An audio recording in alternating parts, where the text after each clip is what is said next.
आज आपण खूप छान अशी नवीन पद्धतीने आजपर्यंत तुम्ही अजून कधीच बनवलेली नसेल तांदळापासून नाश्त्याची रेसिपी बनवणार आहोत। खूप सोप्या पद्धतीने होणार आहे, खायला पण एकदम मस्त लागणार आहे। तर वेळ न घालवता आपण पटकन रेसिपीला सुरुवात करूया। तर इथे मी अर्धी वाटी तांदूळ घेतलेलं होतं। तांदळाला 1 तास असं मी स्वच्छ भिजत पाण्यामध्ये ठेवलं होतं आणि हो का 1 तासाने बघा अशा पद्धतीने छान असे भिजलेले आहेत। तर असे अर्धे तुकडे होतात। तर आता ह्याला काय करायचं, आपण स्वच्छ धुवून पण घेतलेले मस्त भिजलेले पण आहेत। तर इथे एक मिक्सरचं भांडं घेतलेलं आहे। आता त्यामध्ये आपण हे तांदूळ टाकून घ्यायचे आणि हे तांदूळ टाकल्यानंतर ह्याला चांगलं असं बारीक ह्याचं वाटून घ्यायचं आणि ह्याच्यामध्ये थोडंसंच पाणी ओतायचं, जास्त पाणी ओतायचं नाही आणि बारीक थोडंसं पाणी ओतूनच ह्याला बारीक वाटून घ्यायचं। तर इथे बघू शकता अशा पद्धतीने मी बारीक असं हे वाटून घेतलेलं आहे। तर इथे एक मोठी अशी वाटी घ्यायची आणि त्या वाटीमध्ये आपण हे मिश्रण ओतून घेणार आहोत। तर सर्व मिश्रण ह्याच्यामध्ये ओतून घ्यायचं। आता इथे त्याच मिक्सरच्या भांड्यामध्ये इथे मी उकडलेला बटाटा घेतला होता, तो ह्याच्यामध्ये असा टाकून घ्यायचा आणि त्याला पण बारीक असा वाटून घ्यायचा। त्याच्यामध्ये पाणी नाही ओतायचं, उगाच थोडंसं पाणी ओतायचं वाटून घ्यायचं। तर आता इथे बघू शकता आपण बटाटा पण छान असा बारीक करून घेतलेला आहे। थोडंसंच पाणी ओतायचं, ते व्यवस्थित असा हा बारीक होतो। तर ह्याच्यामध्ये आपण हे टाकून घेणार आहोत। सर्व असा बटाटा ह्याच्यामध्ये टाकून घ्यायचा आणि हे काय करायचं, सर्व हाताच्या साहाय्याने असं मिक्स करून घ्यायचं। बटाटा आणि हे तांदळाचे पीठ आहे ना, ह्याला चांगलं असं मिश्रण व्यवस्थित एकजीव करून घ्यायचं।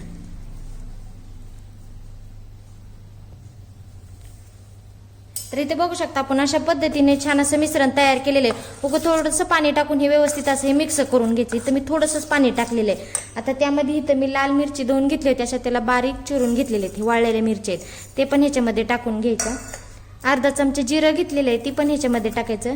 जिरं थोडं जास्त टाकायचं म्हणजे छान चव येते। 2 हिरव्या मिरच्या घेतल्या होत्या, त्या पण अशा चिरून टाकायच्या आणि भरपूर अशी कोथिंबीर टाकायची। कोथिंबीरीने कसं छान चव येते आणि चवीनुसार आपल्याला मीठ टाकायचंय। आता ह्याच्यात पाणी वगैरे काय ओतायची गरज नाही। आता हे सर्व असं मिक्स करून घ्यायचं। तर इथं चांगलं असं मिक्स करायचं। तर बघा हे छान असं आता मिक्स झालेलं आहे। तर आता आपण पुढची तयारी करून घेऊया। तर इथे गॅसवरती एक कढई ठेवलेली आहे। आता कढईमध्ये आपण तेल टाकणार आहोत आणि तेल चांगलं असं गरम होऊन द्यायचं। गॅस हा मोठाच ठेवायचा। आता इथं आपलं तेल चांगलं गरम झालेलं आहे, गॅस थोडा मध्यम ठेवायचा आणि हे मिश्रण थोडंसं असं हाताने फेटून घ्यायचं आणि हाताने फेटल्यानंतर हे असं थोडं थोडं सोडायचं।